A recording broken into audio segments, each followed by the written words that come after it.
واری سپیکس نه د افغانستان کرکټ ټیم استرالیا ته رسیدلی دی. د دنیا نور ټیمونه ټول خپلو کې سره کرکټ لوبې کوي. د استرالیا هندوستان سره مو شوې، اوس یې د دغه سره ویسټ انډیز سره لوبې دي. همداسې د پاکستان، بنګلادیش، نیوزیلینډ ټرای سیریز دی. مګر د افغانستان د کرکټ بورډ ګوره دا موږ چې نیوکې کوو چې موږ په دې کرکټ بورډ او په دې خلکو نیوکې ونه کوو، زموږ به دا حال وي. زموږ کرکټ بورډ مخکینی چیرمین، اوسني چیرمین یا دا سی او دا خلک چې د افغانستان د کرکټ د مینوال چې دا ناپوهي دي، دا په کرکټ پوهیږي نه اکثریت.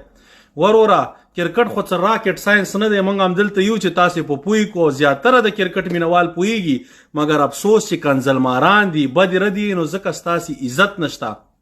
د دې په ځای ګوره حق خبره کوئ. ټیم یې لیږلی دی ټولو نه مخکې استرالیا ته، تیش دپاره، ټیک ټاک دپاره، سیلفیانو دپاره. ښه به نه وای چې چېرته کوم ټیم سره زموږ میچونه وای چې موږ تیاری کړی وای.